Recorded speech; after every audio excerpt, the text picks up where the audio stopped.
تبقى في النقد هذا غير مقبول. وزيد بزياده نشوفوا بعض الناس اللي البارح هما جزء من الازمه وصلنا لها. انا عمري ما كنت وزير ولا كنت مسؤول ولا كنت مدير مستشفى. الناس اللي كانوا في الدوله، الناس اللي كان عندهم القرار، اليوم يولي في المعارضه ويتكلم ويقول لك الحاله ماشي مليحه. واش درت انت البارح؟ كان عندك القياده في يدك، واش درت؟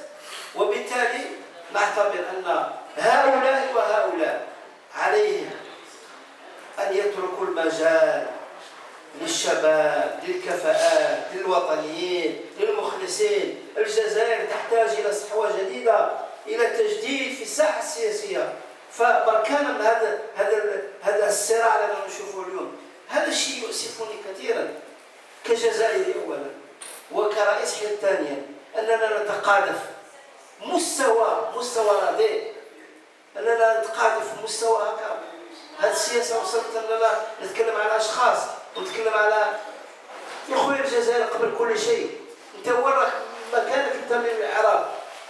نشوفوا في تاريخ الجزائر، نشوفوا الرئيس الراحل هو اللي بومدين. شكون اللي كان فينا كان يقول بلي 46 سنه في عمره يروح؟ الناس ما كانوش يتصوروا ابدا، ان هذا الرئيس الحياه تاعو تخلص في 46 سنه، وكان في قمه القياده. مو في ايجابيات وفي سلبيات، الكمال لله، ما كانش واحد ما يغلطش. ولكن لابد الناس هذو يفهموا ان هذه مرحله تاع الابويه، وهذه تاع انا نعرف انت ما تعرفش، وروح دخل تحت الجنة وانا قايلك هذه ما بقاتش. والشيء اللي قلناه احنا في المبادره، ما دام دخلنا في المبادره تاع الجبهه الوطني، قلنا اليوم رانا احزاب سياسيه معتمده، وعلينا ان نشارك بمواقفنا براينا، ولا ابدا ان نتخلى على برامجنا ورؤيتنا. فاذا كان القصد من هذه المبادره اننا ندور في هذا الحزب الكبير ونرجع الى الحزب الواحد، هذا شيء مفروغ منه. ولكن اليوم نريد ان نعطي يدنا لكل من كان له هذه الاراده الصادقه انه نخرج من هذه الازمه ونخرج من هذا الامان. فاليوم الجزائر ما نحتاجوش الفلان وفلتان، نحتاج كل الجزائريين وكل فئات وكل مجتمع وكل احزاب عليهم يخموا حاجه برك. اليوم الامان اللي رانا فيه في الجزائر والله رانا الناس بزاف غاليين علينا. يا ريت كون اللي راه عايش في ليبيا ولا راه عايش في سوريا ولا راه عايش في كذا يقال عليهم تكون مرتاحين للسماء. اليوم رانا نتمشوا الحمد لله رانا في امان. ولكن البلاد تاعنا لازم نبنوها، نقارعوا الناس يجيو يبنوا لنا بلادنا. اليوم نشوفوا احنا حتى في العمل الناس فقدت هذا قيمه العمل. نقارعوا الناس يجيو يبنوا لنا ديارنا، هذو خلاص الشنوا بناو لنا ديالنا وبداو نجيبوا الشنوي ديالنا نديروا رئيس جمهوريه. اليوم لازم هذاك الشيء يكون داخل عند الانسان، عليه اليوم انه يخرجوا. لان اليوم الجزائر لو ما نخوش مع بلادنا في هذا المنعرج الخطير بسبب القيل والقال، بسبب النزاعات، وبسبب الكلام على الفارغ لا يغني ولا يسمن من جوع، البلاد تاعنا قادره انها تنحرف. وهذا ما نخلو حتى واحد يوصلنا لهذا الشيء. الحرب معليش نموت في سبيل بلادي، ولكن جامي je laisserai des gens nous mener à la dérive. باسكو حنا كي درنا حزب سياسي ما درناش لنفوسنا، درناه باش نحاولوا كيفاش نصلح الطريق للجيل اللي راه جاي. ولادنا شنو نخلوا لهم بلاد اللي فيها القيل والقال وناس من يدها. لا، انا ماذا بيا نناضل، واكيد انا كثير من الناس عندهم نفس الرؤيه، نناضلوا ما نبقوش هذه الروح تاع لا مسؤوليه، ونشارك في القرار في كل المستويات. الانتخابات لازم الإنسان لازم يروح ويخير. الإنسان يشوف في الإصلاح، إنسان في الخير، إنسان قادر أنه يدافع عن الحقوق تاعو، إنسان قادر أنه غدوة يكون مثالي. ما استطاعش نبقاو على الهامش، ما استطاعش نبقاو على الهامش. هذا الإنسان يقول يأسف من الانتخابات يقول لك داروا أخويا راح الشارع سيدي معليش ديرها ورقة بيضاء يا أخويا ديرها بيضاء ما تفوتش عليها ديرها بيضاء، ولكن تقول الكلمة تاعك لأنك عندما تضع البطاقة تقول شيء مهم جدا، إني موجود. ادخل البازات الإنسان ما يقول راني كاين ولا ما كاش. إذا الإنسان يعتبر روحه أنه لا شيء هذاك شيء أمر تاعو، ولكن الجزائري يخرج من صلب الزعماء، يخرج الشهداء الكبار، أبدا أبدا أبدا ما يسمحش له أنه يرجع على نفسه ولا يخدم البلد تاعو. وبالتالي هذه الصراعات فيما يخص الكلام اللي سمعناه مؤخرا ورسالة الجنرال توفيق، أنا أعتقد أولا بما يخص هذه الرسالة، لماذا هذه الرسالة ما جاش قبل في بداية الأمر قبل المحاكمة أولا. ثانيا أعتقد أن ما استطعش أننا نتكلم على مؤسسة، نتكلم عن مؤسسة العدالة اللي الإنسان هو شارك في صنعها. مش أنا اللي سمعت العدالة، مش أنا اللي نحكم العدالة، انتم درتوا العدالة واليوم راكم تنقضوا فيها. إذا هذا سي اون كونتراديكسيون. ثانيا على كل إنسان أنه يعرف أن عنده تحفظ، لابد أنه يكون عنده هذيك التحفظ، لأن يكون في مسؤولية عالية مباشرة ياخذ المسؤولية بقى يتكلم. يكون تحفظ، دير بالإخلاص. الجزائر هي المهمة مش أشخاص. ما هو يجينا راه حسن يجينا فلان لفلتان. الجزائر، وعندما الجزائر تكون نحاول كيفاش نحميها. أنا كنت نحكم في الجزائر، لابد نعطي الدرس للشعب الجزائري أن حقيقة نحن كحزب سياسي نعتقد أن رجال الظل والخفاء خدموا البلاد، وكان الممر إجباري، كان في تجاوزات حقيقة نتأسف، ولكن كما يقولوا on ne peut pas faire dans notre centre ces deux. إذا كان الأمر ربما هكذا، ولكن باش نقولوا بالناس هذا ما خدموش خلاص، هذا ننكروا في حقهم، ولكن باش نقولوا بالإخلاص أنتم تعرفوا وإحنا ما نعرفوش، هذا شيء آخر. وبالتالي أنا أعتقد، وهذه رسالة أوجهها من هنا للإخوة المسؤولين اللي راهم إما في الحزب اللي بالتحرر للأخ عمار سعيداني أو للأخ جنرال توفيق، تحكموا مصلحة الجزائر قبل كل شيء، لأن أنتم هنا غدا ما تكونوش. الدهر يأتي على كل إنسان. كنت تكلمتكم على بومدين، وراهم بومدين، وراهم الناس اللي كانوا يحكموا.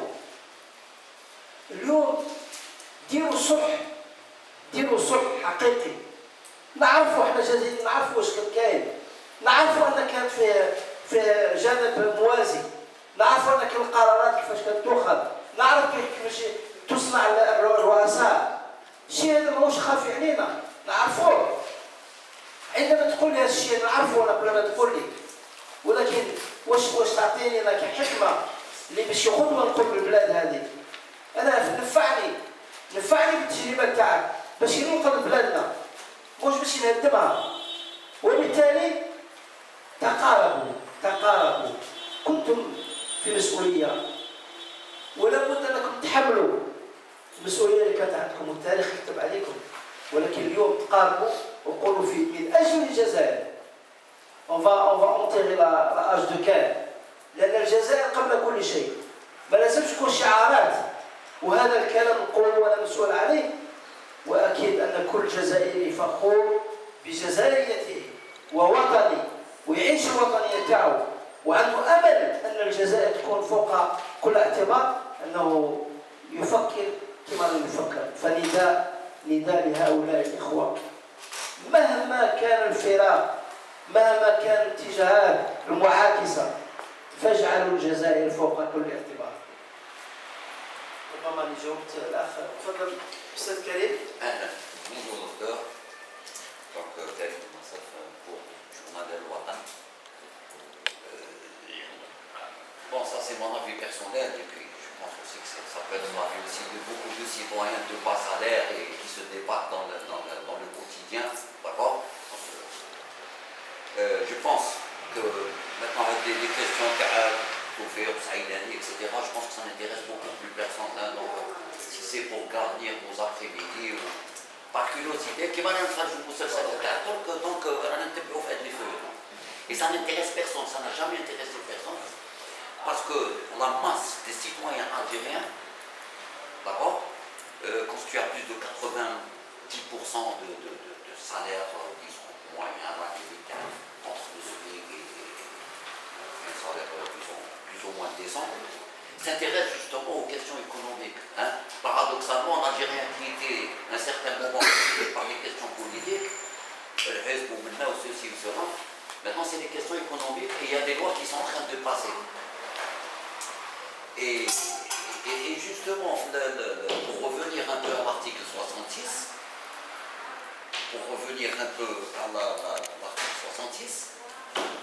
c'est vrai qu'il est question de céder à 34%, enfin de céder les sociétés algériennes, les entreprises algériennes, mon SSF algérien, c'est-à-dire كانت في فاس ou bien c'était en bonne santé, c'est-à-dire on ne précise pas s'il fallait céder l'entreprise qui est défaillante ou bien l'entreprise qui est en bonne santé. Donc ce sont toutes les entreprises. Et c'est pour ça que vous avez dit tout à l'heure que pourquoi on n'a pas fait mention à la Sénégal et l'Algérie des grandes entreprises. Bon, même là, je pense que l'Algérien, c'est-à-dire il s'en fout royalement pendant de son dernier élève. Parce que ce qui l'intéresse, c'est de savoir si la cession des entreprises au privé, à l'État, etc., est-ce que ça va lui permettre, disons, de faire sortir l'Algérie de la crise ou non? D'accord? Donc c'est surtout ça ce qui l'intéresse. Est-ce que ceci va lui permettre d'améliorer son pouvoir d'achat ou non? Bon. Est-ce que maintenant, vous, en tant que parti que vous représentez, est-ce que d'abord vous êtes pour un SMIC à 18 000 dinars comme il est préconisé et non appliqué dans la majorité des cas, que ce soit au niveau des entreprises étatiques et des entreprises privées, à quel vous le situez? Donc ça c'est la première question. Maintenant, pour faire très vite, pourquoi? C'est la question qu'on... Parce que sachant maintenant que les dés sont jetés, les lois elles sont passées, 66, 71, etc.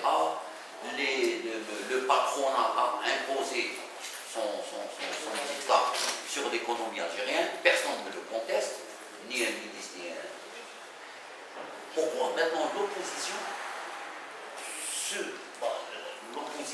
ou bien du moins les partis qui se prétendent être dans l'opposition, pourquoi n'arrive-t-elle pas à dégager une démarche intellectuelle qui puisse remettre en cause ou bien contrecarrer tous ces projets de société qui sont déjà tracés par l'opposition, par les partis, enfin, le patronat et les partis qui sont... Voilà même les deux questions et je vous remercie. Donc là, au fait que je vais vous répondre en français, monsieur. Alors, concernant le problème du pouvoir d'achat, vous savez, pour le pouvoir d'achat du commun des mortels, donc de l'Algérien, dépend de plusieurs facteurs. Donc, si vous avez une économie qui est performante, obligatoirement, vous avez un pouvoir d'achat qui est conséquent.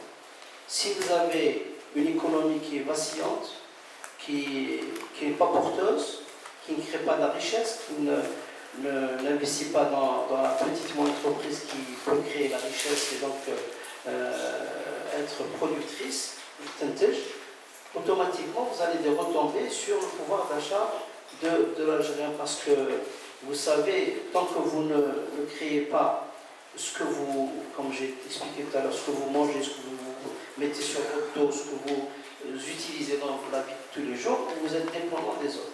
Et quand vous êtes dépendant des autres, vous vous soumettez à leurs règles. Et les règles, c'est de mettre des prix comme ils veulent et suivant le marché international, etc. Nous sommes sortis d'une économie socialiste à un moment donné, et après on n'a pas su exactement vers quelle économie partir. On nous a parlé d'ouverture du marché, etc., forme de semblant de libéralisme, de capitalisme caché, etc. Mais au fait, on n'a pas posé les vraies questions concernant un petit peu la place du citoyen dans toute cette démarche qui évolue d'un socialisme à une autre forme d'économie. Bon, bien sûr que le citoyen doit s'adapter. Il doit s'adapter, c'est comme ça.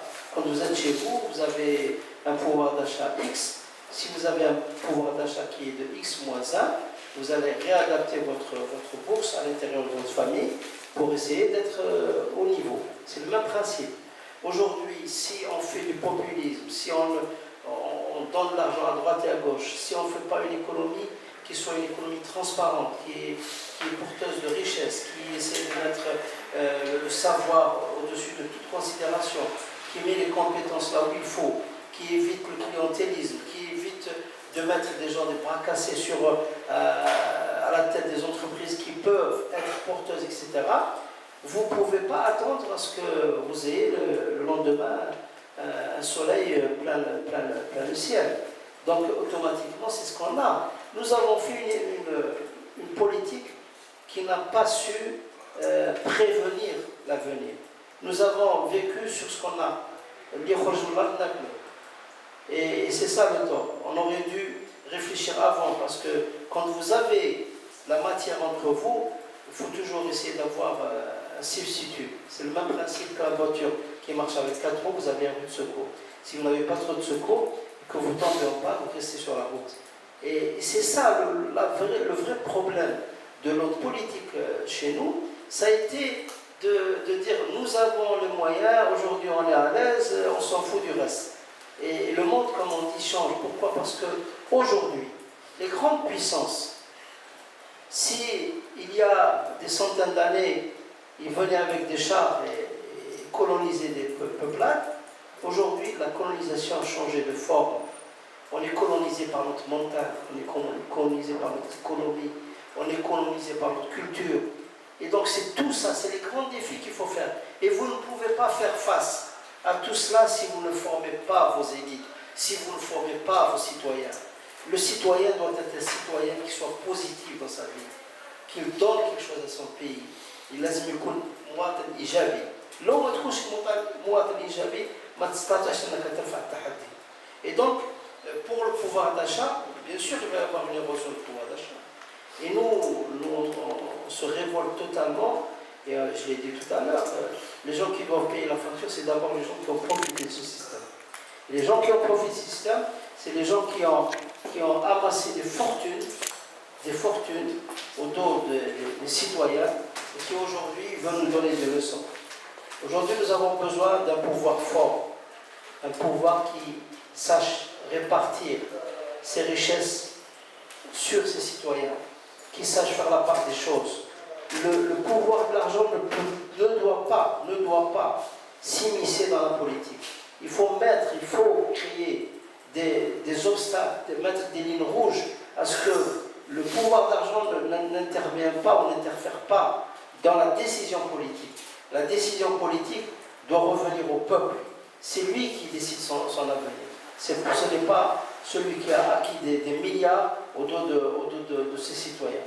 Et par conséquent, nous, on interpelle bien sûr les gens qui sont en train d'ouvrir un petit peu les portes un peu partout, de façon très anarchique, et qui imputent totalement sur la souveraineté de l'État. Le pays, on a un risque de souveraineté, parce qu'on va la déplacer de chez nous vers ailleurs, parce que, vous savez, le pouvoir de l'argent, c'est ça. il ne croit que ce qu'il a en main, et il manipule les gens avec ce qu'il a. Et nous, on récuse tout ça. C'est pour ça qu'on dit qu'il faudrait revenir à la société primaire, la société algérienne, où il y a des valeurs qu'il faudrait défendre, où il y a cette cellule qu'il faudrait essayer d'encourager à prospérer, où essayer de s'unir contre ceux qui sont dedans et ceux qui sont dehors. Parce que nous sommes un pays qui dérange. L'Algérie est un pays qui dérange. Il ne faut pas croire. Nous sommes un pays, nous sommes le seul pays qui n'a pas été déstabilisé par les révoltes populaires. Quoique, il y a d'autres lectures à faire sur ça. Mais je dis qu'il faudrait essayer de faire très attention à cela. Deuxièmement, vous avez parlé du SMIC. Il y a une étude qui a été faite, et d'ailleurs elle a été faite par l'UGTA, où il parle d'une famille avec 3 enfants, et il parle d'un SMIC qui est acceptable, 40 000, 50 000 dinars. Moi je suis pour à ce qu'on augmente les salaires. On augmente les salaires quand il y a une productivité. Ça ne sert à rien du tout. Si vous ne produisez pas, vous augmentez les salaires. Ce qu'on vous donne d'un côté, on vous le prend d'un autre côté. Et donc, par conséquent, il faudrait, au lieu d'augmenter les salaires, il faut essayer de faire démarrer la machine productrice qui va créer la richesse. Et par conséquent, vous allez vous retrouver. Vous pouvez, quand une société est en marche dans tous les défis, obligatoirement, vous pouvez vous suffire d'un salaire qui n'est pas important et vous allez trouver votre compte. Et ça, c'est important. Donc, la fuite en avant vers augmenter les salaires à outrance, sans arrêt, sans qu'il y ait en contrepartie un outil de production qui crée la richesse, qui crée l'entreprise, qui va exporter les matières, le savoir-faire, etc., on ne pourra pas relever ce défi. Donc on restera toujours dans cette dualité entre salaire, augmenter le salaire ou... Est-ce qu'il fallait نرجع إلى المفهوم العربي؟ احنا في جهة أخرى لا احنا راح نريد أن نساهم. تفضل. السلام عليكم. هناك كثير من الامور لا تعرف رسالة تاع العواد هذا نؤمن بالبراغماتية مصطلح غير صحيح إلي كونو قلنا مثلا كان فالوجهة يدهولنا الداخل يتخافي بوكو السي باش نديرو عملية تكون في السنة الماضية تقوم دي عشانها عمل في إطار ثم أن قطب سياسي هذه هي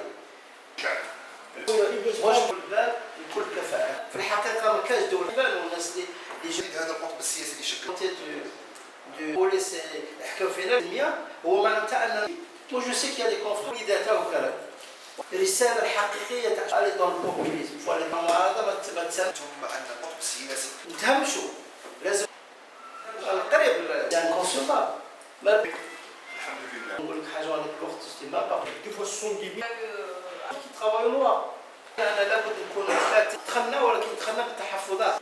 هل المعارضه أن رانا نسانسير باش يكون المعارضة بتخبل لي رانا في مرحلة وين نحتاج 50 سنة هذا البند عندما درت فوق ceux qui travaillent dans l'informel doivent se cotiser à la CNAS. Donc, ils veulent officialiser l'informel. Oui, non, il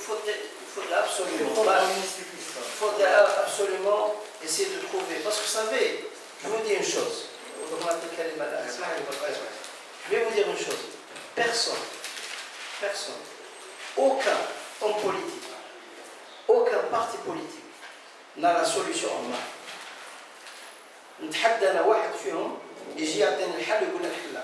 واحد الوقت كنا نسمعوا باسكو كان الهضره بزاف كان بعض الناس اللي كانوا مترشحين للرئاسيات يقول لك انا في عامين 3 سنين الجزائر دار جنه. يا حسره 50 سنه شعب il a été formaté pour le voir que dans un seul sens.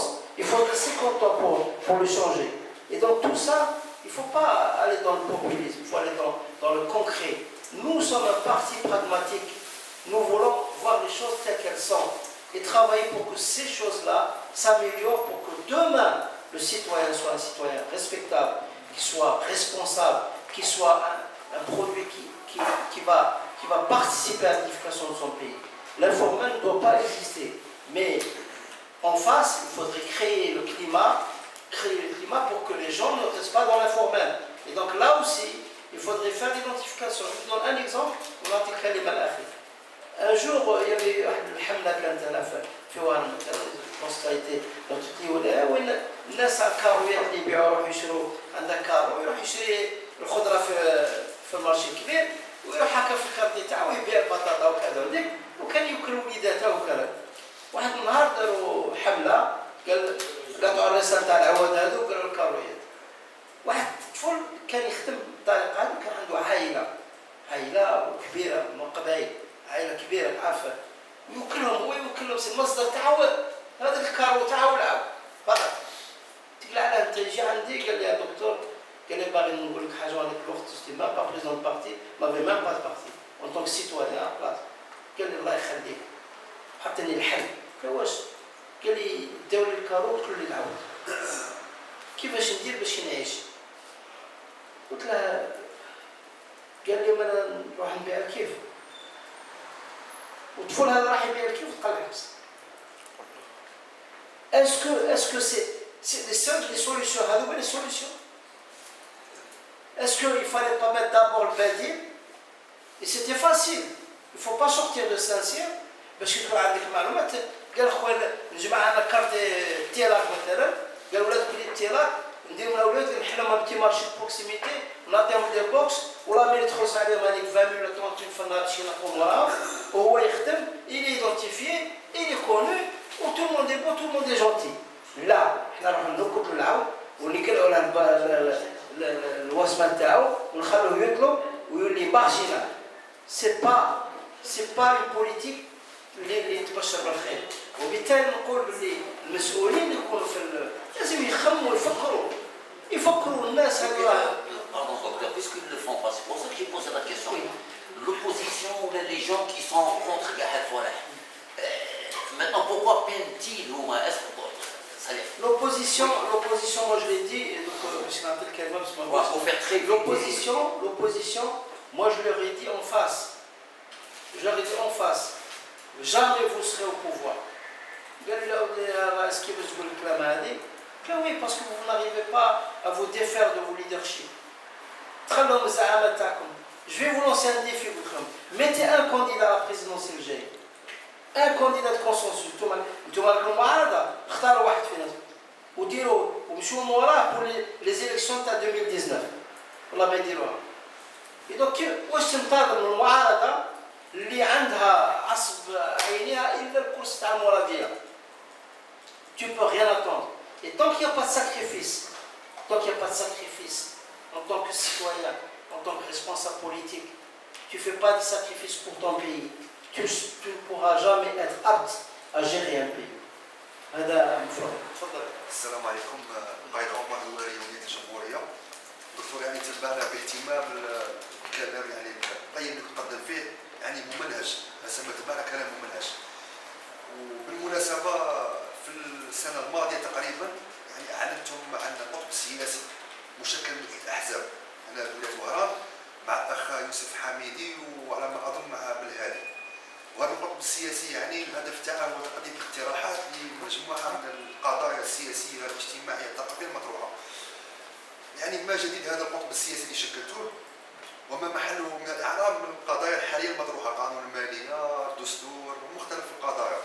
السؤال الثاني من خلال متابعة الدقيقة لكلامكم قلتم بأن المعارضة يعني تبقى دائما على الهامش، فيه يعني أحزاب الموالاه يعني فتحت يعني الأذرع تاعها وقالت لي باغي نضم لينا وكاين قطب يعني موحد باش نحلوا المشاكل تاع البلاد. هل معنى أنكم قبلتم بهذا العرض اللي يقدموا يعني تحديد حزب جبهة التحرير الوطني السي سعيد هاني؟ شكرا. نعم، فيما يخص القطب اللي كان شرفنا عليه في بعض الاشهر مع الاخوه مع الاحزاب، كانت الرؤيه تاعنا كيفاش نحاول اننا نقارب الرؤيه وكذلك نعمل في اطار مجموعه احزاب باش نستطيع ان نتقدم، لان كما كنت نقول حزب روحه بالخصوص حزب يكون جديد اللي ما عندوش كل الامكانيات اللي عندها الاحزاب القديمه ما يستطيعش انه يجيب حل. وبالتالي راينا ان لابد نكون نتقاتل مجموعه احزاب. وكانت قبل هذا القطب كان في محاوله اخرى، كنت درت محاوله مع الاخوه، كنا تقريبا وصلنا الى 10 احزاب كنا درناها في الجزائر العاصمة في مقر الحزب. ولكن المشكل الأساسي هو كذلك دائما الإزعامات